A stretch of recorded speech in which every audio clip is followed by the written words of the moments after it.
what you want, when you want it, where you want it. This is The Mesh. Foot Candle Films.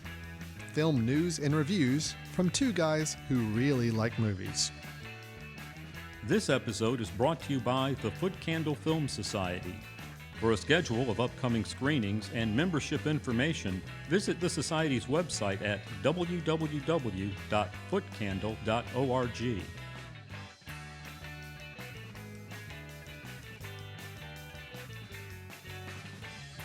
Hello, everyone, and welcome to Foot Candle Films here on the Mesh.tv podcast network. My name is Alan Jackson. I am the co-founder and co-director of the Foot Candle Film Society, co-director of the Foot Candle Film Festival, held every year in September right here in Western North Carolina. And with me, across the table from me, back live again. This is our second time live in a row, where we're actually in the same general close vicinity from one another, not over the internet having to record this, is my other co-founder and co-director, Mr. Chris Fry. Yes, hello everyone. Nice to be back in the studio again. Feels good, somewhat normal, which is always nice. Yeah, normalcy is nice to get back to some degree. Of course, we're all still trying to be very, very conscious and safe with what we're doing here, but it does help, Chris, when we're talking movies, and I can kind of see a little bit from a distance, at least, your expressions as you get ready to tell me your thoughts on a film. You have a lot of tells, and we have two movies that we'll be kicking off that I'm going to be very eagerly looking to read your tells on how you felt about these films and if the opinions match up with mine or not. So we have two films in particular we'll be discussing today. The first up will be Bill and Ted Face the Music, the third in the Bill and Ted trilogy that we did not realize many years ago was ever going to become a trilogy. It has, and we're going to talk about the latest installation starring Mr. Keanu Reeves and Alex Winters. Then we're going to move on to a review of the latest Charlie Kaufman film, I'm Thinking of Ending Things. This is one that premiered on Netflix just in the last week. And we're going to talk through that film. Then we're going to take a break, and when we come back from the break afterwards, there will be movie news. There will be some discussion of a couple of really interesting trailers that have just been released. And Chris and I will end the show with our patented, always recommended, always looked forward to by our listeners, our recommendations of the episode. A film that he and I will both be recommending, one film that we think is worthwhile checking out if you're looking for something at home to watch during some downtime. So, Chris, we've got a full slate of things on our show, so I would heartily recommend that we just go ahead and get started. Sounds like a plan. All right. Let's get started with our first film, which is Bill and Ted Face the Music. When your wives suggested couples therapy, do you think that this is what they had in mind? Definitely. I mean, we're a couple of couples, right? Bill, Ted, enough of the delusions. You didn't time travel, and you didn't go to heaven and hell. Here's a real idea for you. Be role models to your daughters. Get real jobs.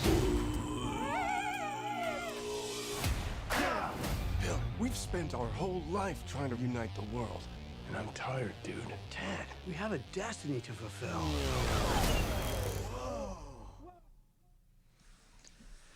1989 gave us the teen comedy Bill and Ted's Excellent Adventure. It made buckets of money, and thus in 1991, Bill and Ted's Bogus Journey was released. In 2019, news came across our Foot Candle Films desk that a new Bill and Ted movie was on its way, starring the original cast of Keanu Reeves, Alex Winter, and others that also make appearances. We were both curious, with the foremost thought being, why make a Bill and Ted movie? Another one, a third one? And why now? Despite a global pandemic, Bill and Ted Face the Music was able to be released at drive-ins and online. Alan, how did Bill and Ted help you face the music that is 2020? Okay, so I'll just go ahead and say this, that I think this is a fun film. Okay. I did have a generally good time with it. Okay. It is not without its faults. It is not without some need to remember the situation in which we're watching this. But I think if you can kind of look past some of those things, I think, and just kind of turn your brain off and look forward to having a good, relatively heartwarming time with the film, I think it's a fun film to do that with. Is it everything I ever would have wanted from a third film in this trilogy? Well, I never really remembered asking for a third film in this trilogy, so I can't really say that for sure. Sure. But I'd say sure. I mean, I think if you were to tell me that, yes, they're going to make a sequel X number of years in the future, and past me would say to future me, well, as long as it has these elements in it, it should be a fun movie. And it did have those elements. We have a film here with a lot of fan service. Yeah, really, I mean, let's be honest. People want to watch this movie because they want to see Keanu Reeves play in a kind of a dumb, oh, not dumb, but a more fantastical comedy. Sure. And that's just not something we're used to seeing Mr. Reeves do anymore. So I think that in itself may be a reason for purchasing a ticket or buying the online version, whatever the case may be. There are some things I do want to point out. I think they really kind of missed, and they could have really made this a much more worthy entry. But as it is now, I do feel like it's a good, fun film that I had a good time watching. Chris, your thoughts? Yeah, I had this actually in Letterboxd. I had this as one of my anticipated films for 2020, not because I was really that big of a fan of the first two, which I actually did see both of them in the theater when I was a teenager. And I just thought they were, okay, and I remember the first one specifically, Bogus Journey, kind of seemed like everybody at the time, to me at least, was kind of like, yeah, that was pretty much the same thing as the first film. And then it just kind of died away. However, after the first film, I remember tons of people walking around quoting it. And, it was a big phenomenon when the first one came out. And then, 2 years later or whatever, when they released the other one, it was kind of like, okay. And then everybody just kind of moved on. So the idea that they were going to do this one, I was like, interesting. They were going to do, make it a trilogy, like you said. And the fact my main curiosity was, Keanu Reeves returning to something like that. He can do it, but it was just very kind of an interesting, I got to see this just to say that I've seen it.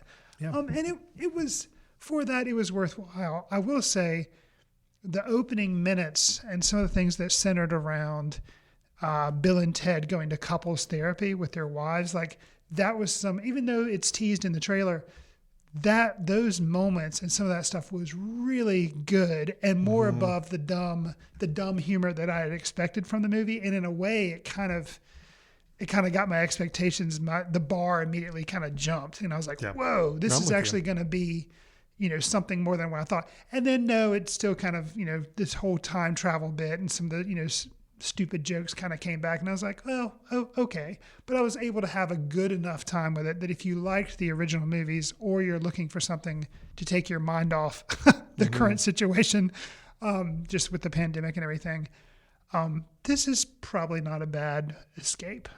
No, I think that's a good way of saying it. So let's get a little more specific on some things I think that worked and didn't work with this. I mean, I think you're right in that those opening minutes, those opening sequences where we really start to, the last thing we want from a Bill and Ted movie is to start exploring some real deep societal relationship related issues. But we do kind of hint at it a little bit. And I think it's actually kind of funny that the core issue that starts to be the theme in the opening minutes of the film is that Bill and Ted are still kind of the whole man-child mentality. Sure. They both have wives. And they have children. They have children, but they're also still very connected to one another. Again, not anything wrong with that, but to the point where even their families are like, look, this is probably just getting a little out of hand. Right. That whole premise, I'm like, oh, okay, so they're really going to go with this whole, we've spent the last 30 years of our life hanging out together, and people are telling us we probably need to like cool it a little bit. We need to like focus on other people. Hence the title, it's like Face the Music. Yeah. Oh, they have to wake up and become adult. Like that, it kind of really started going really fast. And I was like, oh, that's awesome. Without spoiling the ending, it ultimately does kind of resonate a little bit by the end with some of the messaging. I think it could have been a little stronger than it was, but I do think that ultimately that idea does kind of circle back around to some extent, at least a little bit of a thread there. But you're right. The whole middle section is basically We got to time travel. We got to go capture famous musicians. We've got to go stop ourselves from future and past selves or whatever. Which was kind of a mashup of the first two movies. It really was. Yeah. It was truly not only the time traveling to see historical figures, but the heaven and hell, there are duplicate versions of us, the evil versions of us we have to deal with, all of that. So, right. yeah, it was the perfect fan service movie in that Sure. they basically said, let's take every element from the first two movies, throw them together, make a story out of it. We're going to hit every single character that everybody's used to seeing. You got you got death. You've right. got, some of the idea of the famous people we go back in history and get. Just, yeah, it was perfect fan service as a film goes. The one thing the film did that I thought was really exactly what I wanted from the film, and unfortunately it was the only element of it that they gave me, Okay. was the killer robot, played by Anthony Carrigan. Yes. I have him in my notes as well. Which, again, when they introduced this idea of a killer robot being sent back to kill Bill and Ted, I'm like, okay, yeah, well, I kind of expect something like that in this kind of movie. But then they did something with this character and really let him develop as a character throughout the film, where he was one of the most entertaining parts of the film after a while. I don't know, Chris, if you've seen Barry, the TV show on HBO, the Bill Hader series. Anthony Carrigan is a main player in that series. Okay. He's very, very good in there too. And he's also been in this TV show Gotham. Gotham is what I'm familiar with him from. He's so much better in Barry though, and really? here, absolutely. Because I really liked him in Gotham. But he really gets to let the comedic role fly in Barry, and it's so good. So anyway, he plays the killer robot, Dennis Caleb McCoy. That's the name of the robot. We need to remember that. Sure. That was one of those absurdist humor that just had nothing to do with the previous films. I'm like, I really thought that was great. It was really funny. I wish they did more of that throughout the film than just one little subplot. But overall, it was still enjoyable. I agree. And that kind of, if there was, I enjoyed the first, 15, 20 minutes when they were kind of setting things up. And I was like, wow, this is a little more, deep for a comedy than I thought it was going to be. But then it kind of slumped back into, kind of what I expected. And the appearance of Dennis Caleb McCoy, that was like, oh, okay. They were kind of throwing me a bone to kind of wake me back up. And something a little interesting. But like you say, I wish it could have been developed more. Yeah. Now you talk about something that it was in it just enough that I wish it would have been in there a little more. That would be, Dennis Caleb McCoy. Something that was in there that just didn't work. And it wasn't the idea that didn't work. I think it was the execution. And I don't even blame the acting either. It was the female versions of Bill and Ted, which were their children, Billy and Thea. And I don't know if it's because they were trying to mimic too much how Bill and Ted were in the first movie. And it's like, okay, but Bill and Ted, that was just how they were. But when it just didn't work because it was like, I don't know. No, I've got that as awkward. like the top item that did not work for the film for me was the daughters. And it's nothing against the actresses playing them. They were both very good actresses and they were doing what the part required of them. But the parts were written as just imitation carbon copies of the original Bill and Ted. And that's not interesting to me. These are Bill and Ted have gone on and they married princesses from medieval times. Right. You can't tell me that their offspring just happened to be exact carbon copies of Bill and Ted. And again, that's not interesting. I mean, I don't need them to do impersonations of Bill and Ted, which is what I felt like their parts were. Well, and they were so heightened. It was like they really wanted you to be aware. That's what they're like, no, we get it. These are just female. Yeah. But it was just so, like, it was cranked all the way to 11. But it could have been at, 7, 6. But there could have been some much more interesting things to do with the idea of them having daughters. Yeah, I agree. And that was a big disappointment for me because once I realized we weren't getting anything more out of the daughters, this is what we get. We see what we get. Right. It was just disappointing. And it was like they just, instead of turning into something more, they just went for the easy joke, which, okay, but they went for the easy joke over the whole film. And over. There was no and development to it. Right. There was nothing interesting happened with the daughters, which is what the shame is that I kind of got the impression from the trailers and some of the things when they started teasing the movie, I'm like, oh, this movie is actually going to be mostly about the daughters. Right. Bill and Ted may just be like more small players in the film. No, it's Bill and Ted. The daughters are a running subplot, but there just wasn't a lot there. And it was just disappointing. It's like you could have done so much more. than just having imitations being done of the original Bill and Ted. So that was disappointing for me.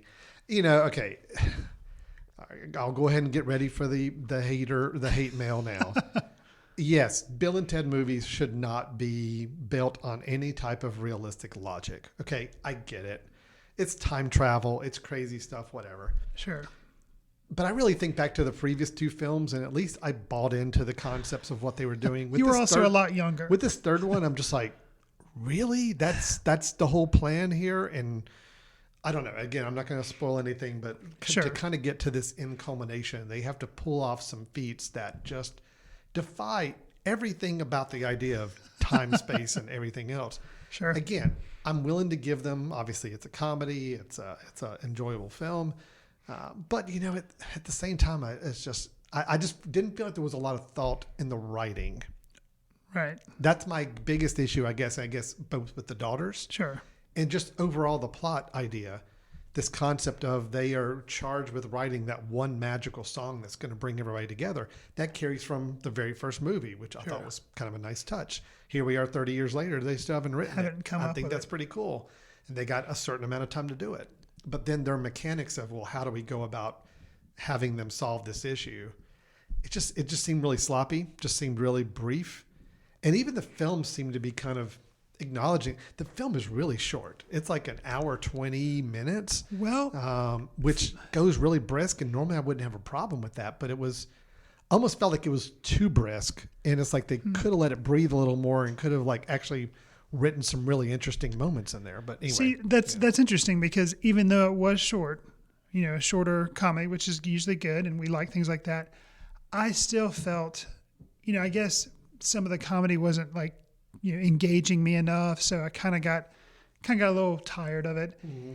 And it really hit the skids when they met up with death again. I just felt like it just really stood like, every film can have little parts that drag here and there. And this was, after the opening 20, it kind of dragged. But then when they got to death, and I guess it felt like nothing more than just fan service and extended fan service. I was like, okay, I know the end is coming to this film, but I need it to hurry up and get here. And that's sad to say when it was already kind of a short film to begin with. I felt like the writing should have been a lot better on this. And it's a little disappointing that, I couldn't come away saying, wow, they really nailed it. They really got just a great story. But I love the characters. Yeah. The tone was fun. Okay. They kept a really great tone throughout the movie. It never got heavily serious, but it also never got like slapsticky over the top comedy either. I mean, it was just a great tone of a film. Right. It did have some good messages by the end. I think the ending was trying to go for a very emotional thing, and it got a little there, but it could have been a lot stronger. And again, I think that's all just the writing. If we had been a little more invested with the daughters and felt like that they were real characters throughout the film, I think the ending would have paid off so much more. And but overall, it was fun. And look, I'm not going to beat this film up too much. I mean, it was a fun film. I had a good time watching it. I mean, I'll watch it again just for killer robot Dennis Caleb McCoy. I will say Keanu Reeves, I thought was good. I thought Alex Winters was actually even better. And actually, Alex, and because Keanu Reeves, you've seen him in the limelight, so you know what he's capable of. But to see Alex Winter, which basically I've lost track of him, I know he was still kind of involved in some things out in Hollywood, but to see him come back and do the job that he does, it was really satisfying. I felt like Alex Winters was playing a true older version of Bill. Yes, where Keanu Reeves felt like sometimes he was trying to remember how to play Ted. Where Alex Winters, I don't feel like had to pretend at all. So I do feel like Keanu kind of sometimes was trying to play the impersonation of Ted, and I don't know. But again, I was still really happy with it. I mean, just getting to see Keanu Reeves in the bodybuilder latex, scene where it's like they meet up with future versions of themselves. Sure. Or the British rocker version living in a mansion. Yes. There was a lot of comedy there where I'm just glad he went for it. Sure. I'm glad they just cut loose and had some fun with the film. But I do think Alex Winter came out better. I think he just seemed to be more in tune with what was going on most of the time. So. I think. Yeah, and I'm kind of on that. I thought Winter was good. I felt like maybe for me, both their performances were like on an even keel, but I can see what you're saying about Alex Winter. I think what was cool too is you could tell that this wasn't just a paycheck for either of them. You know, I felt like they were kind of, as much as you can be invested in a dumb comedy, like, you know, they were giving it their best. So I like that about it. I mean, overall, I'm going to give it a pass. I'm going to say yes. I'm like, Bass isn't good. I'm going to say, yeah, it's worth watching, especially if you were a fan of the first two movies. Then yes, I think you're going to have a lot to like in this film and enjoy. If you were not a fan of the first two, or if you've never seen the first two, I think it's a tough watch. Yeah, I mean, I can't imagine really getting much out of it if you didn't see at least the first film. I think the second film's probably not as consequential. I mean, not as essential to see, but that first movie, you kind of need to know the deal with all that. But I will say Dean Parisot was the director. May not recognize his name. I do not. One reason I got a little excited about the film when he was announced as director, he directed a film that I am a big fan of. I think you are as well. Okay. Called Galaxy Quest. That was like one of his big films, and he had such a great directorial touch with that film where he just balanced a really great tone and a great cast. And so I thought, okay, well, that's good. They've got somebody who can do something similar maybe with this movie. And I think overall, direction-wise, I think it was fine. I think the writing was just where I wish there had been a little more effort put in. Agreed. And I really wish the daughters' roles had been stronger and just more fleshed out for them, because they're two good actresses. You could tell they're really good at what they're doing. I just wish they had a better script to work with and kind of some more character development and something different than just copy Bill and Ted, you know? So, sure. All right. Overall, it sounds like we're pretty similar in our thoughts on this, and fun movie. Just, you know, maybe a few issues here could have been a lot better, but overall, we got what we got, and we're okay with that. So There we go. That's Bill and Ted Face the Music. It is available online for purchase or rental. And it's also, like Chris mentioned, been making some of the drive-in theater circuits and some limited theaters that are open. So we say, hey, if you're a fan of the first two films, think you'll enjoy this one, have a good time with it. And yes, in spite of the world we've been living in 2020, it's always fun when we can just kind of kick back, turn off the brain a little bit, and just have fun with a movie. And I think this movie does fit that bill right now. So Absolutely. All right. Let's move on to our second film, a little bit different here. We're going to change gears a bit and go into the latest film from writer-director Charlie Kaufman, a Netflix exclusive. It is called I'm Thinking of Ending Things. Jake, my boyfriend. It's snowing. Winter is coming in. We have a real connection, a rare and intense attachment. I've never experienced anything like it. I'm thinking of ending things. Huh? What? Did you say something? I don't think so. Weird. I'm visiting Jake's parents. So, Chris, where to start with this film? I've been looking forward to this discussion for several days now. Sure. I'm Thinking of Ending Things, 2020 film written and directed by Charlie Kaufman. Charlie Kaufman, you may remember from such films as Endless, what is it? Eternal Sunshine of the Spotless Mind. I can't believe I did not remember the name of that film. Adaptation. Mm-hmm. We also had Being John Malkovich. He was written, did not direct that one. And he wrote, but not directed Adaptation. He wrote, but not directed Eternal Sunshine of the Spotless Mind. Correct. He did write and direct Synecdoche, New York. Correct. And then also Anomalisa, which, Anomalisa? Anomalisa. Yeah. Boy, I am off my game today. Well, that's kind of a hard name to say. It is, but a lot of hard names so far. So, writer-director, his films have always been unique, is a good word for it, but also dealing with a lot of memory, dealing with misery, and dealing with mortality. Those are kind of three themes you see. Three M's. Three Memory, M's. misery, and mortality. Memory, misery, mortality. Did you plan that? No, it just kind of comes natural to me. That is really the tone of that's the themes his films like to explore a lot. He does tend to play with time. He tends to play with what you perceive versus what you remember. And I'm Thinking of Ending Things as absolutely no exception to those themes and rules. My question to you, Chris, is that well, I'll just say the film is based on the 2016 novel, the same name, by Ian Reid. It stars Jesse Plemons, Jesse Buckley, Toni Collette, and David Thewlis. So, Chris, my question to you is this: is there a point in a Charlie Kaufman film? We all knew what we were getting into going into this. Sure. And I am always a fan of films that are more obtuse and cause you to do more thinking and more your own interpretation. But do you feel like there is a case where a film could be too obtuse to the point where it's a more of a frustrating experience to watch than rewarding, or something that requires you to have some additional insight and knowledge that the film's not really to give you? I'm setting you up for my review, but I want to hear if you think that maybe applies to this film, or if you felt like this film stood on its own and worked despite its very interesting approach to its storytelling. Well, this film is, if there ever was a Charlie Kaufman film, this is it. I mean, that, obviously he wrote and directed it, but it kind of has, it hits on the 3 M's, memory, misery, and mortality. They're there. I will say that this film is, if you're not willing to try to invest in it, there's a car ride that takes seemingly like the first half of the film, but it doesn't take the first half. It's only probably like 20 minutes or so. But it's of the two main characters going to visit, Jake's parents.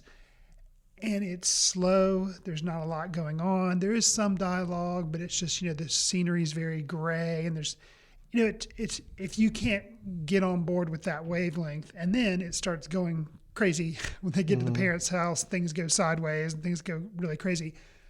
But you have sometimes when they return to a car ride. And if you can't get on board with the wavelength, with a very Kaufman wavelength, then you'll probably absolutely hate this film and think it's terrible. And I get that. I get why this isn't for everybody. When I finished watching this film, I thought, I just thought it was okay. I thought it kind of fell short in many ways. However, one of the reasons why I don't put anything on Letterboxd, or you and I try not to talk about things, is because it's good sometimes when I can kind of sit with a film. Unfortunately, I have not had a chance to rewatch this film, which I do want to do, even though, it's depressing.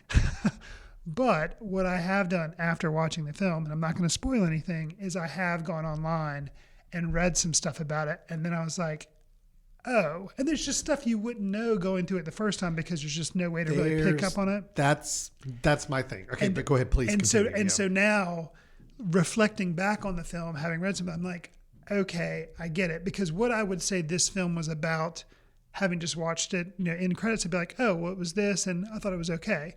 Then when you see and read about what the real book was about and how Charlie Kaufman adapted it and turned it into this, you're like, oh, I guess what I'm saying is I like it, and I like it more than I did originally. I think, now, here's the question. We will never know with Charlie Kaufman unless you asked him, which would kind of be an insulting question to ask. I feel like he could have made it less confusing. Yes. And because he's such a talented screenwriter, I feel like he made it confusing on purpose, which I think is kind of a pompous thing to do. Yeah. So I don't know where I fall on, like, was it confusing just to be confusing, which you could say that has to do with memory and how you perceive things and how, but it just, I think if he wanted to make it more accessible, he very easily could have done so, but he didn't. So I think I'm exactly where you are. Okay. I'll say this, after recollection, after reading, I did the same thing. Okay. I read some essays afterwards, just trying to better understand it. And after reading it, I really like this film. Okay. But I did not like it when I was watching it. Because it's just so frustrating. Well, it is. It's frustrating. And it's just, I want to understand, or at least want to try to interpret what the filmmakers and the people involved are trying to say. And I honestly, for the life of me, could not get my head around it for the long duration of this movie. Right. I went and read some essays and read some interpretations and read some synopsis of the book it's based on. Then it all started snapping into place. Then I'm like, oh, okay, I totally get it now. And it totally makes sense to me. And this is great. But going into this as not having armed with that information, I should not be reading things ahead of watching a film Sure. prep for the film. The film itself, my hope would be standing on its own. It needs to It's stand tough. alone. I felt like he needed to come about 10% down from the obtuseness he wrote it around. Give us a little bit. He doesn't have to spell it out. I don't need a director to tell me exactly what to think and what they're trying to say. I can do some interpretation. Give me just 10%. Give me just a little bit more. I feel like his other films, the ones we've written that other people have adapted into films, have done that. They are just broad enough or just imaginative enough, but there's still enough of a thread where you get some semblance of something to grab onto as a viewer, where I can at least follow along. I can understand what they're trying to do. Right. It's very creative. It's very unique, but this film just seems to say, I don't care if people figure it out or not. And again, I'm not faulting him. That's his right to do as a filmmaker, but Sure. it does make it tough for the general viewing public. I do like this film in hindsight. And after having read about it and understanding the real theme that's being discussed and what even the phrase "I'm thinking of ending things" really means, I'm like, oh, I got it. I'm totally on board with it. I understand everything. I understand the animated pig. I understand the high school silent ballet sequences. I mean, I get it all now. Sure. I did not get it at all when I was watching it. So I don't know how to review it in that situation. Let me just back up, and I need to give a synopsis of the film. Sure. Because we never really said what it was about, really. The 3 M's. I mean, well, that's true. So the story is basically a young woman you follow is traveling with her new boyfriend to his parents' secluded farm. And along the way, a lot of discussion is happening, but she starts to question everything she thought she knew about him and even maybe about herself. The film does take some moments of keeping you, the viewer, off guard with changing people's names, changing time periods, changing situations, and you are left kind of not always knowing what's going on. Even our main characters tend to change their own personalities along the film. So we're going to leave it at that and not get any more spoiler, but tell me, Chris, some things about the film, even on that one single viewing, that you felt really worked for you. Well, the acting always worked. Yeah. I thought it was amazing. Both of the Jessies were good, which they're your two, Jesse Plemons plays Jake, and he was really good. And Jessie Buckley plays, as she is titled, Young Woman. Yeah, just keep it a young woman. She's one of the people that has a couple different names thrown at her. But then the father and mother of Jake, Toni Collette and David Thewlis, they were so good. They were great too. The 4 central characters, they're just really, really good. You talk about an ensemble cast. Yeah.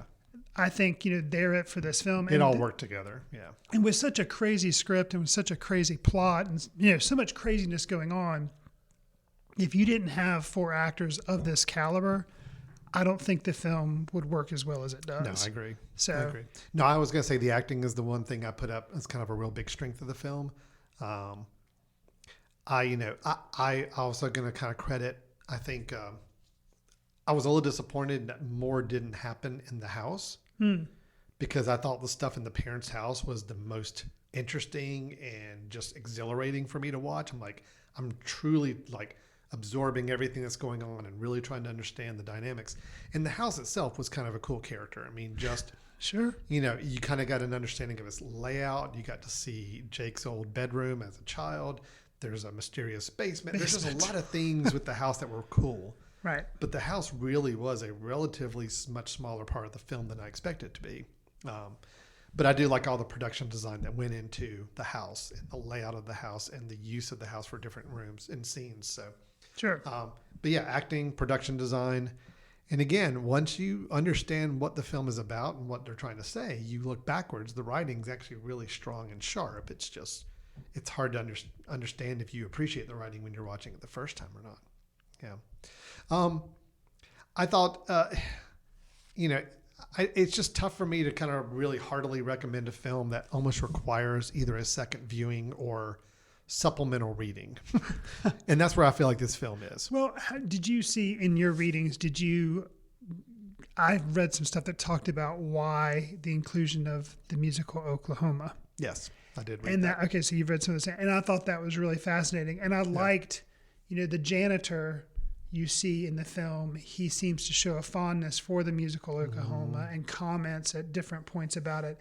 And there's a scene with some people dancing out in the middle of a hallway they're doing in Oklahoma. And there's some other, and it's just, that kind of fanciful but weird but purposeful. And to me, that was an example of Charlie Kaufman throwing something in there that it worked for me. I didn't fully understand it, but instead of being confusing, I just kind of took it. Yeah. And now that I've read more about it, it kind of adds value. Whereas I feel some of the other stuff was, just keeping us at arm's length. And like you said, that's what he chose to do. But it seems like I would have appreciated it more if he would have not kept me so far at arm's length. And looking at it, Chris, I think, and I'm going to try to tap dance around this without giving anything away. I think the biggest thing that causes a viewer to get disconnected from this film so heavily and really not understand what's going on is the fact, and it's kind of a brilliant move, but it's really, really tough for a viewer. Sure. The move of the person we feel like is the first person narrator that we're following. Yes. Is not. Correct. That's the biggest issue. I think that when you're watching this film as a standard moviegoer and you're hearing the voice and you're following one character, that you're expecting to see things from their perspective. Correct. Understanding that that's not really the perspective you're watching. Well, and yeah, so that's an interesting kind of twist, if you will. There was the reveal of the janitor, let's say.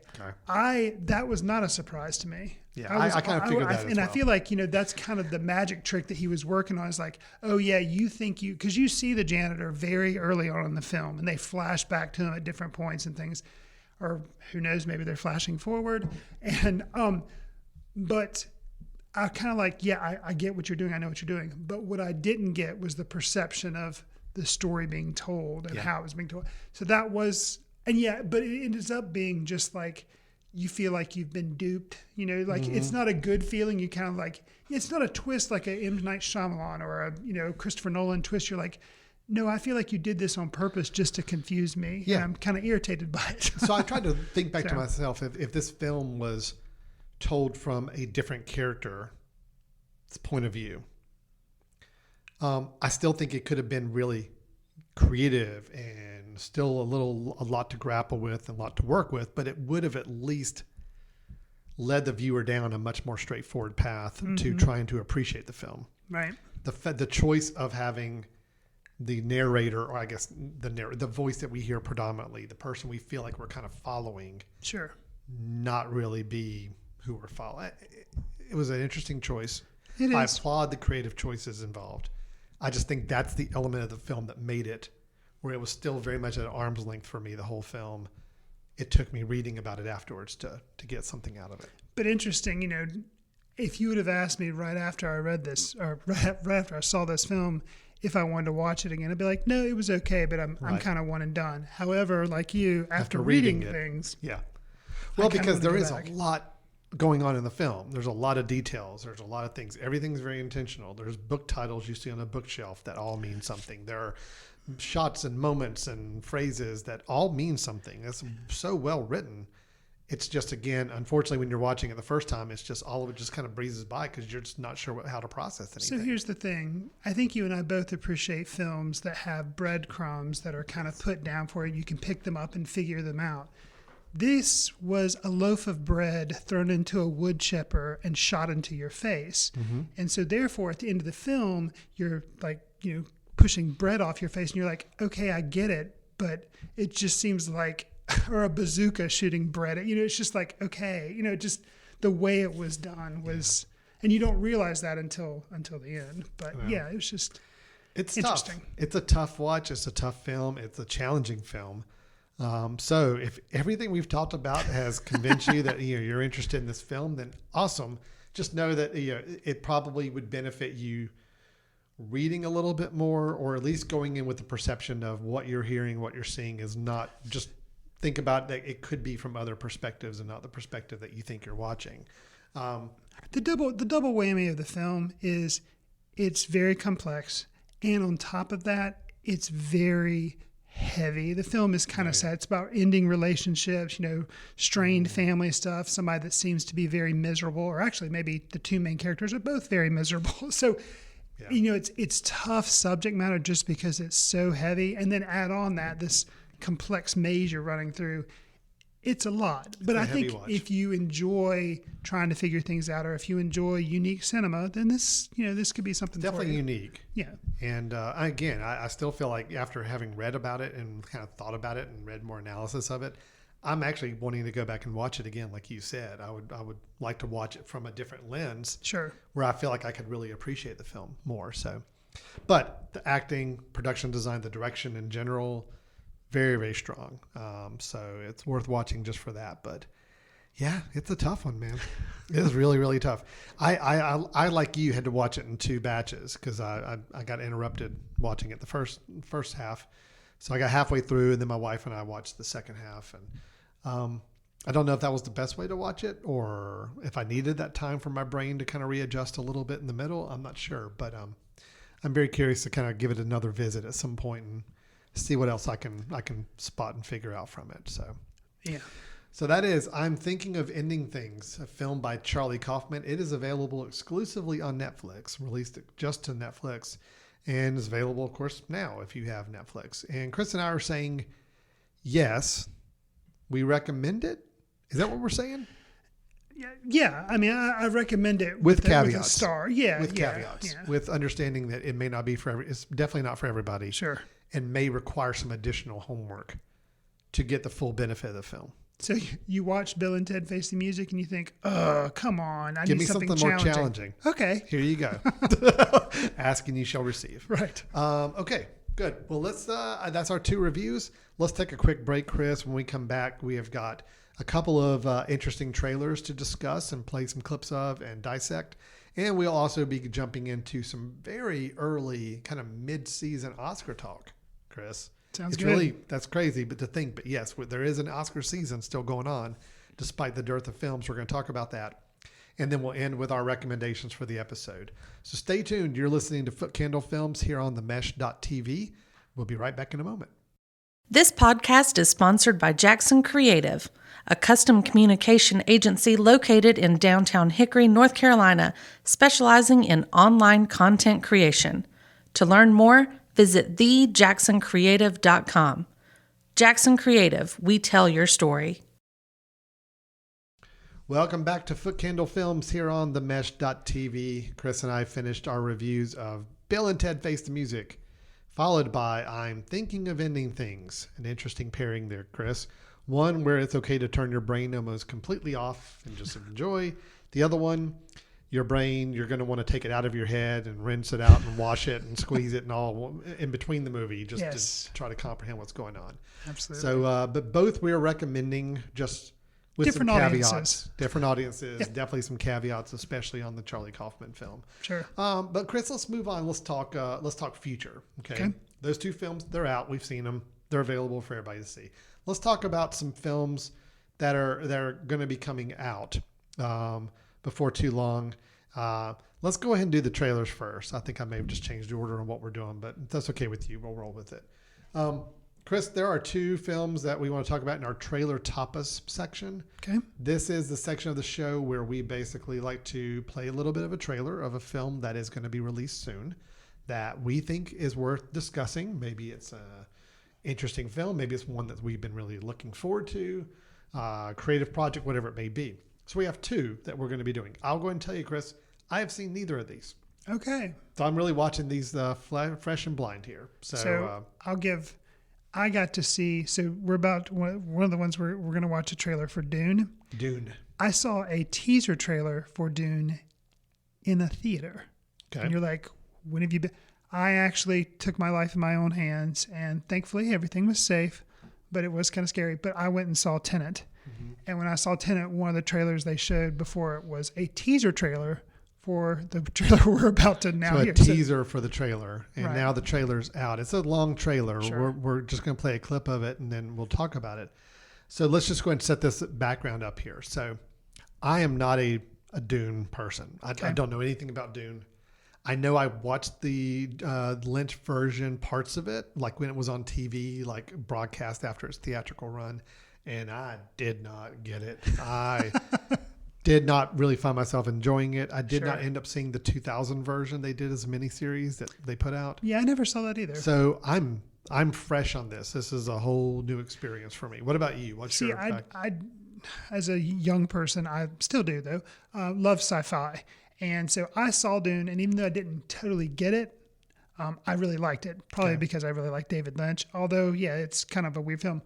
And I'll say, this is probably heresy to a lot of sci-fi geeks. I read the book, and I thought the movie was amazing because it made sense of some of the book, or made it interesting because I thought the book was kind of dry. And there's a whole series of Dune movies. Chris@footcandle.org. That is Right. the email address you Right. may use to send emails. Hate mail if you can't believe what Chris just said about Dune. So I'm interested to see this version because I think it could probably only be more user-friendly, I would think. Well, and we do have a director that we are both big fans of. True. Denis Villeneuve, the director of Arrival, the director of Blade Runner 2049, Prisoners, Enemy. What am I missing? Incendies is one of his other ones. Right. Sicario. And Sicario. Yep. I think he Yeah. So a great filmography. And, Arrival, I was a pretty big fan of. Enemy, I really liked. Prisoners, I really enjoyed. I thought Prisoners was great. So yeah, even Blade Runner, the new Blade Runner, I thought really underrated from a lot of people in public and the box office. I thought it was really good too. So, all right, well let's watch a little bit of the Dune trailer and then we'll come back and talk about it. Sure.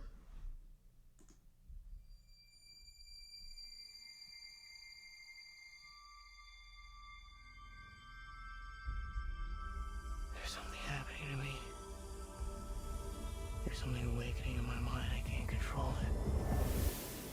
What did you see? There's a crusade coming.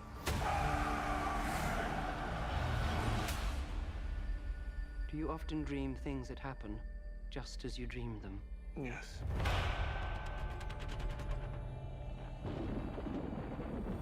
The test is simple. Remove your hand from the box, and you die. What's in the box? Pain. You inherit too much power. You have proven you can rule yourself. Now you must learn to rule others. Something none of your ancestors learned. My father rules an entire planet. He's losing it. He's getting a richer one. He'll lose that one too.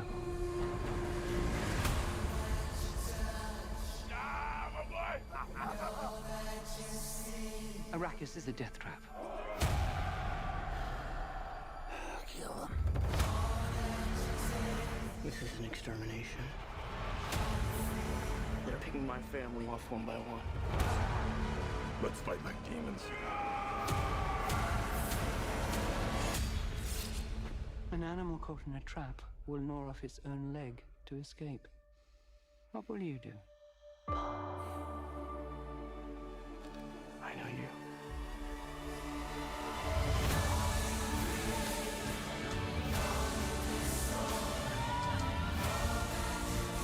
One day, the legend will be born. All of civilization depends on it. The future, I can see it.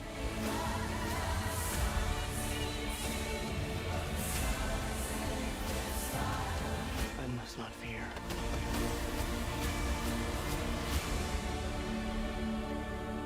Fear is the mind killer. My Lord Duke. Where the fear is gone, only I will remain.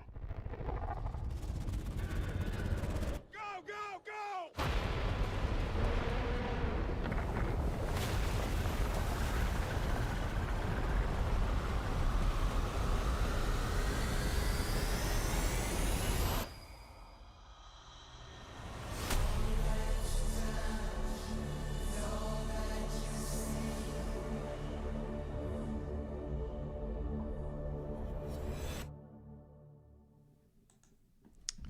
Okay. So that was my first viewing of the Dune trailer, and looks damn impressive. Yeah. I mean, Villeneuve, if he does anything, He knows it's going to visuals. look He knows good. visuals. It's Yeah, going to look totally. good. And the trailer looked really, really good. I'm just really curious. I mean, I know how dense the story is. I know, how maybe a little inaccessible it can be. So I'm just really, I think the big sticking for me will be, can people walk in, watch this movie or rent it, whatever mode we're in, Sure. and enjoy it as a film? Or is it going to be another one of those things where, almost like the Kaufman film we talked about, where you kind of have to have more background knowledge, or just things are going to require more homework to do, So I the don't know. interesting thing for me is watching the trailer. Now I've seen the original Dune, several times. Not really recently, but I've seen it several times, and I feel like I kind of understand it more and more every time I watch it. But I'd be curious, like if a trailer for the old version of Dune, if it made any sense. Whereas I feel like this trailer gives me hope because it made sense to me, and I feel like the movie is going to make sense, and so I feel like it'll be a much more accessible version of Dune. This trailer makes as much sense as other sci-fi, Sure. fantasy, epic films that you see a trailer for. I tell you, the cast is still very impressive. Oh man, the cast is amazing. Obviously, the director we've already talked about. The look of the film, even granted, I know it was probably just for the trailer, but even the soundtrack and the use of the Pink Floyd song was a good, interesting choice. So yeah, I'm excited. I am excited, but I'm also a little trepidatious on how accessible it's going to be. So yeah, this is 2 shows in a row, I think, because we talked about The Batman in the previous, and they were using Nirvana's song, Something in the Way. And that, like, from the very first note, I was like, oh, this is amazing. Because they're just like, for this movie, they start the Pink Floyd song, and I was just like, but it works. And it's just like, I'm such a sucker now, because I guess I've hit that age where I'm nostalgic for everything, even though Pink Floyd Dark Side of the Moon came out way before, but still, it's just like, I don't know, it's such an easy thing to do in a trailer, but man, it works. It works. It does work. All right. Well, that's Dune. So I think we're both excited for it. I will say I'm more excited because of Villeneuve than anything. If it was a different director, I'd be very hesitant. But Sure. knowing this director and knowing his work and how much I've loved everything he's done, I'm like, yeah, bring it on. Let's see it. So we'll definitely have to see about that. Now, this other one, Chris, this next trailer, second and final one, I'll admit I know very little about. I read just briefly about it, but you seem pretty intent on us talking about this film. Well, yeah, just because I'd seen a lot of buzz. The trailer was just released. It's a very recent trailer that dropped. And I saw all this buzz on Twitter about it, and I was like, what's the deal? Specifically, one Stephen King. Don't know if you've heard of this gentleman. He did not write this film. He has nothing to do with I only this know film. Richard Bachman. Nice. Oh, is it? Nice. Is that Stephen King? Yes. Oh, yes, yeah. okay, Good job. good. Well, good. Thanks. So early pen name. But yeah, so he was just like raving about this film. I follow him on Twitter, so I was like, this is interesting. I don't think he really has anything to do it. Maybe he's a producer, but I don't think he is. So I was just intrigued, and I watched it, and I have to say, I am totally on board with the film. However, I worry that the trailer has, once again, maybe hyped me too much, but it looks like it's going to be a lot of fun. All right, so the film is called Freaky. Yes. It is from the director of Happy Death Day, which I have not seen that, or I haven't Happy either. Death Day 2. Okay, so again, take that for what it's worth. Here we go. Here's the trailer for Freaky. Morning. That's me, Millie. Ordinary, boring Millie. I love your dress. I think I saw it at Discount Bonanza. Okay, so I was never the most popular. Homecoming's this weekend. Booker is gonna be at the dance. And boys never really noticed me.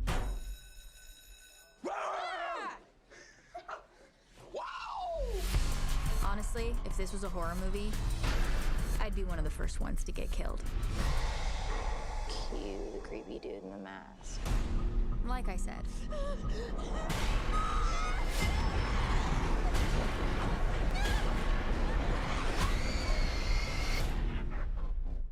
But actually, it turns out Where am I? I didn't get killed. Oh my God, why do I sound like that? I woke up in the killer's body. The Blissfield Butcher strikes again. Don't freak out. You're black! I'm gay! We are so dead! Will you stop? It's me, it's Millie. Hail, Blissfield, I feel our glory and our might. And not only is that psycho wearing my body, he's killing it. He's like a wolf in sheep's clothing. Who knows how many of our friends he's gonna kill? Are you sure this is safe? No. Oh my god, it's a slaughterhouse. I have like less than 6 hours to swap back or I'm gonna be stuck in his body forever. Hurry up, loser, I gotta take a dump. I have to admit, it hasn't been all bad. I'm sorry, sir, I didn't mean to interrupt. Move! How's that feel? I'll make you wish your stupid face was never born. Oh my god, did you just pee yourself? Yes! Whoa, what am I wearing? I'm actually really liking this for you.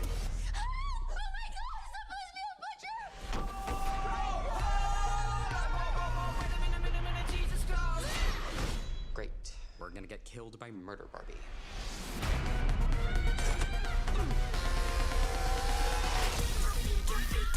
I can't wait to kill you. Time to stop this asshole. We're in this together.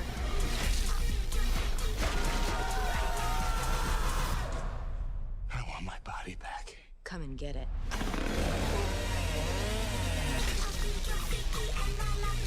Look, I know I look like the butcher, but it's Millie. He's crazy. Okay, Booker, can you look at me, please? Dry up, bitch. Booker, help! Booker! Will you shut up?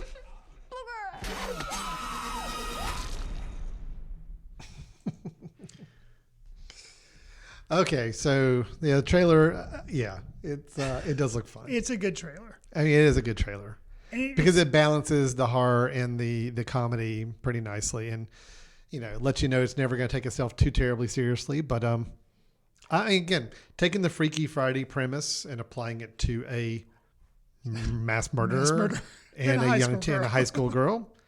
Okay, that's kind of fun. I mean, all right, That's sure. the thing, like the premise behind this movie, like whoever thought this up, which apparently it's frozen on the screen so I can read it. Michael Kennedy and Christopher Landon wrote it, and it's directed by Christopher Landon. Kudos to you. Yeah. Even if the movie stinks, is terrible, that is an amazing premise. Yeah. I can totally see how this movie got made. Well, and here's what I'm excited for too. Okay, Vince Vaughn. Yeah. We've reviewed a couple of films that he's been in. I think one he did with Mel Gibson that he was actually really good in, but he has been doing some really dramatic stuff for like quite a while. It's kind of fun to see him play a role where he's a comedian again. Yes. So I'm okay with that too. Yep. Okay, so Freaky. Hey, count me in. November, Friday the 13th. Exactly. Which there again, coming out Friday the 13th, like, good on you. Good job. I mean, it's almost like I feel like that ought to be a requirement that if you are making a horror film, you need to go ahead and look at the calendar for next year and say, when is Friday? Is there a Friday the 13th? And if so, we need to stake our flag on that date. Right. Why more horror films don't automatically just gravitate to that date, I don't know. But I'm happy to see that there is one coming up in November, and we got a movie coming out that date. Okay, good. You got me. I'm on board with it. I'm looking forward to it now. It's on my watch list. So, there you go. Great. So, Chris, let's talk for a minute about some other news. So, believe it or not, we're halfway through the Oscar season. And normally at this time, we'd be almost done. Almost done, because, the Oscar season was extended this year because of, obviously, situations going on with theaters not being open. Sure. To where normally you have to have your film airing or playing in a theater by December 31st in order to be eligible for the Oscar ceremony in a couple months. They extended to February 28th, basically giving 2 more months to the window because, again, fewer films were released. Everybody's getting pushed back.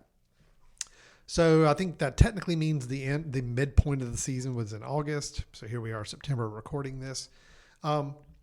It's going to be an interesting year for Oscar ceremony no matter what. Agreed. Because even some films they're talking about that are scheduled to come out in October, November, December, there's still a chance they may get bumped too. Sure. I mean, we just don't know right now. But if we had to take it at the midpoint, I know a lot of people will kind of halfway through the year say, okay, what's been the best films of the year so far? And what do we have? Well, this has been an interesting one, but I want to credit Variety, online Variety magazine and website. They actually put together a list of what they feel like are their picks for different Oscar awards based on just the first half of this extended Oscar year. So in theory, they're basing it off stuff that everybody would have had a chance to see because of VOD and Very stuff. true. Okay. Very true. So keep in mind, movie theaters were only open the first 3 months of the year. Right. And then those films are now available online. So, I mean, Sure. it's like, so yes, you're right. Every film that has come out this year, people can see it. Right. So it's not a matter of they're only in select theaters, independent theaters, and you can't see them, until January, February. Right. Normally we're faced with, October, November, December is like the avalanche, and we don't have a chance to see contenders until, like you're saying, January, February. So. Yeah. So I thought this would be kind of fun to maybe go backwards Sure. through the categories and just say, hey, here's what they are saying is in their minds, the front contender for that award based on this odd year. Okay. And I think I'd be curious to see how many of them are ones that we have seen or talked about already. Okay. Yeah, I'm going to go relatively quickly through these because there's a lot of these categories. Best documentary feature. This will be an interesting one to plug our festival, which I forgot to do coming off the break. Foot Candle Film Festival is being held September 23rd through the 27th, and we are showing this film, John Lewis, Good Trouble. Wow. As being kind of, they say right now they feel like that's the one that could win. Really? If the Oscar ceremony was held today. Cool. All right. We will be showing that, by the way, on all through the festival weekend, but actually holding a discussion about it on Saturday, September 26th. Did I get that date right? Yes. Good. That's our spotlight film for our Foot Candle Film Festival. So, yeah, technically we're showing it at 7 p.m., but you can kind of watch it watch it whenever. anytime. But we'll be holding a discussion for it at 8:45, and that is Eastern time if you happen to be listening to this out in California. Yeah. So anyway, I thought that was interesting. Best original song is the one from Onward, Carried Me With You. Okay. I don't recall it. You Country and I music saw star Onward. Brandy Carlisle was the singer.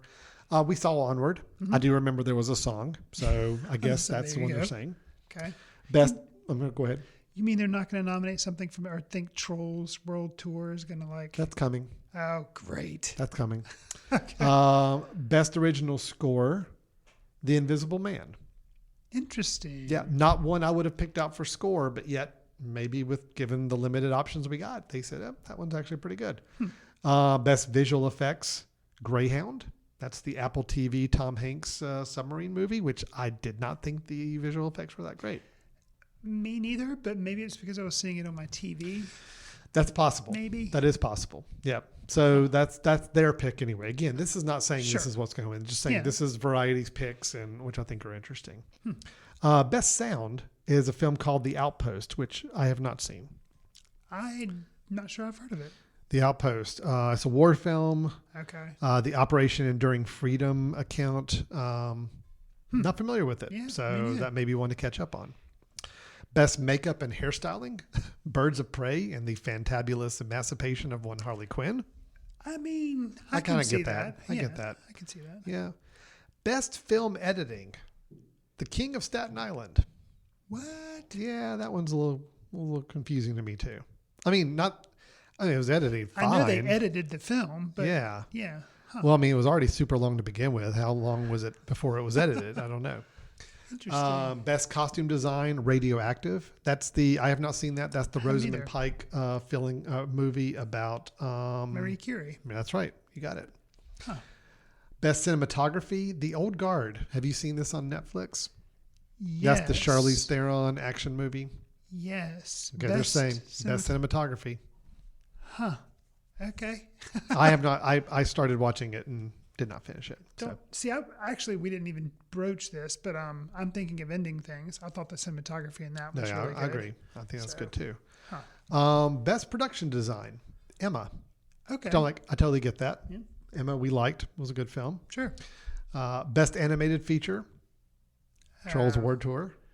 Wow. Trolls that's a tough one to say. It is. Trolls World Tour. So is it basically just that and Onward? Yeah, I think so. How can you say that was better than Onward? Not that I'm the hugest fan of Onward, but come on. Huh. Again, blame Variety. Don't Sure. blame me. Yeah, I'm not picking these things. Okay. Best adapted screenplay, First Cow. Huh. Yeah. Okay. Which we talked about.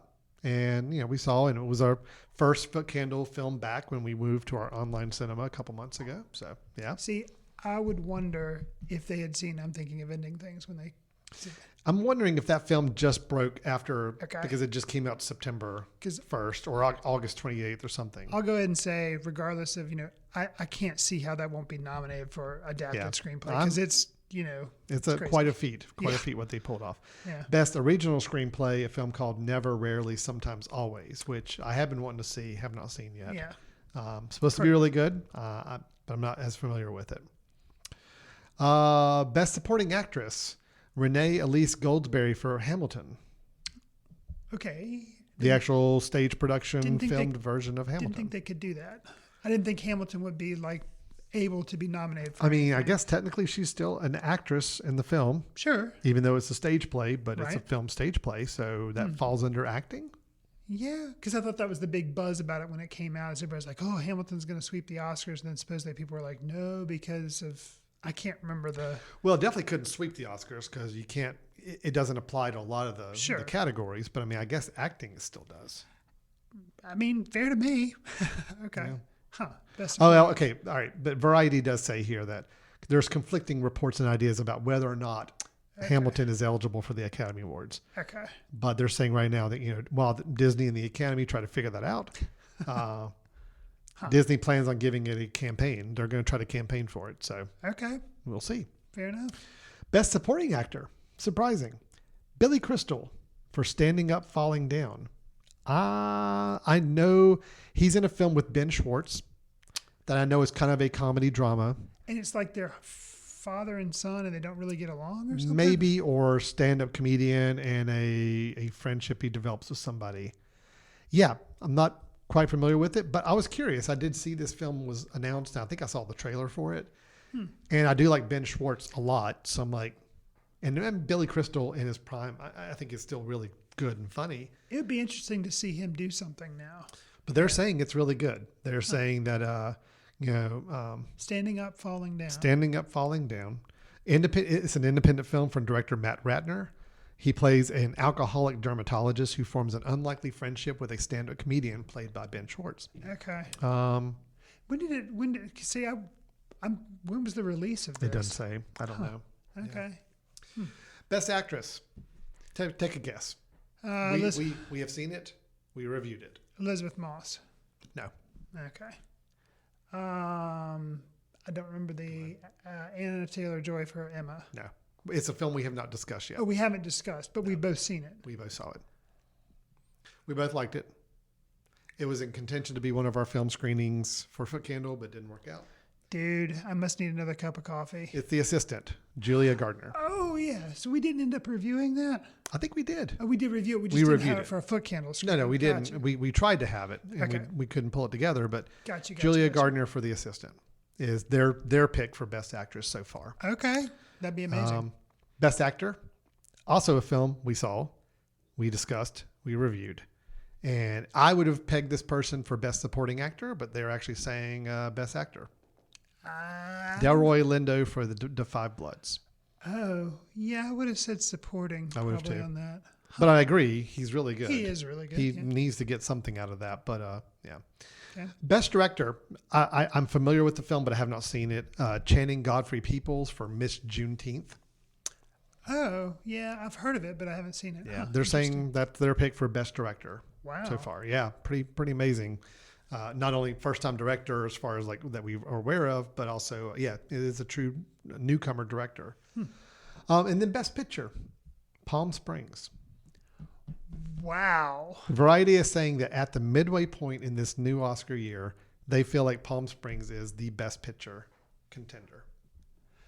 If you look at that movie the way, and Best Picture winners, the way you and I've talked about and other people talk about, it's not that you're saying it's the best acting, but things kind of come together and they make it, the best picture, the directing, the acting, just the costumes, or, and the writing, you kind of say all the elements somehow work. Whereas, interesting. I would not have picked that in a million years to be up for a Best Picture, but That is what their picks are. Now, granted, that is just variety, kind of speculating. Nobody really knows. And generally, just like any other Oscar year, you normally expect the films that are actually going to win stuff to be in the latter half of the year. Right.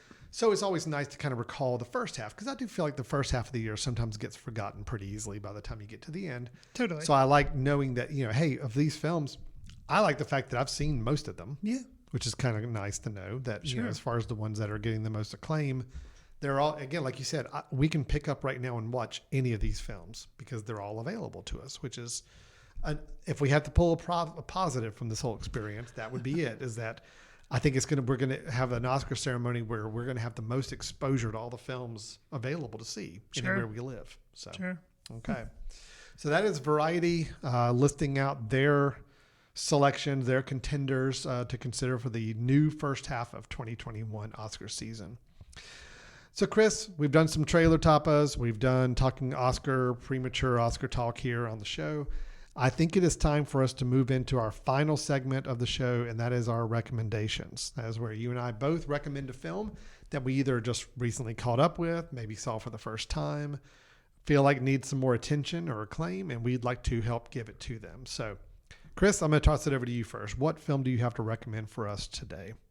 So I'm going to recommend a film that came out, I think it was 2019 was when it was actually released, but it might have been 2018. But it's called Wildlife, and it was notable at the time because of the director, Paul Dano.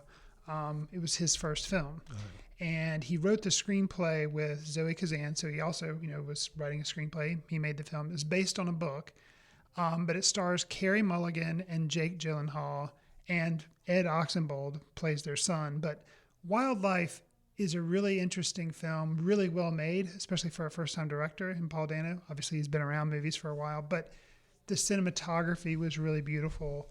The costuming was period, set back in like the 50s or 60s, I think. And basically the storyline is a boy dealing with the complicated relationship between his mom and his dad when his dad gets to be unemployed and has to go off. And this is also kind of timely. He decides to be a firefighter off of these big wildfires that are going on, which we're having wildfires out on the West Coast right now. So he goes and takes this really dangerous job, leaving the mom kind of in a lurch because she's not working. And it's just, when you hear of like coming of age, you can get kind of burned out on that whole, segment of cinema. But this was just a really interesting take on it. And it has one of the best last scenes I can think of in a while. And they lay the groundwork for the last scene in the movie, but then when it hits, you're kind of like, it's just it's a very thoughtful movie. And you can see so much. Carey Mulligan's amazing as the mom, and Jake Gyllenhaal is good too. But the son, which is the first time I'd ever seen him, Ed Oxenbould, he doesn't really have to talk, just the emotions he shows on his face. And he has a very innocent face, but just, him kind of just soaking everything in that's happening between his parents and the stressful situation there. It's a great film. Which is kind of interesting for me to say. It's like an hour and 45 minutes, so it gets to be a little long maybe. But it was really worth my time, and I highly recommend it. Kind of slipped under the radar for me, but Wildlife, you can watch that. I love how you an hour 45 is a long film for you, when most films nowadays are like going over 2 hours. Way over 2 hours, and most of them are too long. Yeah, it's because of the subject matter, this like weighty drama, and you're kind of like, but it didn't feel too long. That's. No, I was curious about this one when it came out a year or two ago, and was curious about. I really like Carey Mulligan. Yes. She has a film that was high on my want to see list that was supposed to be released. Okay. Has been delayed. It's Promising Young Woman. Yes. It's like kind of a revenge film, but looks really interesting. And I got super excited about it when the trailers came out early this year. And now I'm just like, where is it? When we get to see it? I don't remember know. hearing about the film, but I actually haven't seen a trailer for it yet. Yeah, So no, it looks pretty good. It's pretty good. All right, great. So that's Wildlife. So great recommendation from Chris there. Chris, I hear you about your feelings and your parental drama and all that, and that's great. But let's flip it around. We haven't really talked about this kind of film today. Let's go to complete testosterone-filled real action movie. Okay. Well, I take it back. This has actually got more going for it than you might realize. I'm going to recommend the film Crimson Tide by director Tony Scott from 1995. Yes, Tony Scott. He's the one that directed Top Gun. Unfortunately, not with us anymore. He died back in 2012. He's the brother of Ridley Scott. Tony Scott's known for a very sharp visual style that's obviously meant to highlight machines and male faces and just really a lot of testosterone-filled cinematography. Sure. But it's captivating. I mean, I still think his films are just interesting to watch because of his directorial style. But in Crimson Tide, I just have to flash back and say that back in 95 when this came out, I went to go see it with my old college roommate. We had been out of college for just a little while, and we got back together in our respective jobs wherever we were working, and we went to go see Crimson Tide. And we came out just so over the moon about this film because, yes, it's an action movie. Yes, it has a lot of thrilling moments and a lot of really great set pieces to it. It all does take place in a submarine, which I'm kind of partial to submarine movies in general. Okay. But we have an interesting story. It's on a U.S. nuclear missile sub, a young first officer played by Denzel Washington, who had been in some films but was still relatively kind of moving up the ranks in Hollywood at the time. Okay. He stages a mutiny to prevent his trigger-happy captain, played by Mr. Gene Hackman, from launching his missiles before confirming his orders to do so. I love this film because, A, it's got two great actors that I like watching. I like to see them spar off each other. But two, there's actually a lot of organizational development questions and decision-making processes that you can call into question. I showed it to my family just the other night because we were looking for something to watch. And I said, look, just at the end of the movie, tell me who's right and who's wrong. And I love movies where it's not ever as clear as here's the good guy, here's the bad guy. Got you. This is truly a film where you watch the situation and like, yeah, I could totally see both sides of the coin. I totally get where both characters are coming from. I understand the conflict that's at play here, and it doesn't walk away just saying he was good, he was bad, he was right, he was wrong. It was truly wow, there's a lot of question marks that you got to kind of think through. So I love the script of this just because it does do a lot of twists and turns during the film. It does kind of give you this ultimate conundrum of not really knowing what you would have done in that situation. Sure, the movie still carries over some of its 80s tropes of action movies. There's a lot of played up some extra drama, maybe more than necessary at times. But listen to this cast also. Besides just Denzel Washington and Gene Hackman, you had Viggo Mortensen playing one of the officers on there that plays a very critical role. You got James Gandolfini in there as well. Ricky Schroeder is in this. Steve Zahn plays a small part. So some good actors, some good, and again, just, the idea of an entire movie, or at least 75, 80% of the movie taking place in a submarine. Can I say something that's blasphemy? Oh yeah, go ahead. What are you going to say? Crimson Tide, I only realized just now why you hadn't mentioned Sean Connery. Because he's not in October. It. That's not for Red October. Yeah, you're like, when's Alan going to mention Sean Connery? I can't believe he's I'm not leaving going him to. out. So have you never seen Crimson Tide? I have, but it's obviously just molded into that and Hunt for Red October, basically one movie. I know. To me. You gave it a 3-star review. I saw on Letterboxd. Okay, that's fine. There we go. Fine, whatever. I do think it's a really good movie. Okay. Again, if you just have to take action movies at their surface value, this one to me rises above because of the interesting dilemma drama that is involved. And it's a lot more complex than just good guy, bad guy. Now, was that intentional imagery with submarines rising above? That was intentional. I tell you, I'm really good with this stuff. Okay. They just kind of come naturally to me. So nice. So Crimson Tide, 1995, by Tony Scott, starring Denzel Washington and Gene Hackman, is my pick. And also my family agrees. My boys love this movie now, so I think I did a good job in the parenting field on this one. So we have Wildlife and we have Crimson Tide as our two recommendations for the episode. Chris, I think we're going to be wrapping up the show here. I was totally overlooked plugging our Candle Film Festival earlier in the show like I completely had planned to do, and I just spaced out. So let's do that now. Let's make up for it if we can. Foot Candle Film Festival. It is coming up September 23rd through the 27th. It is going to be a completely online festival. So when you are listening to this episode, if you're getting it right when the episode comes out, you still got some time to get on board and join us for the festival. All of the films will be available between September 23rd and the 27th online.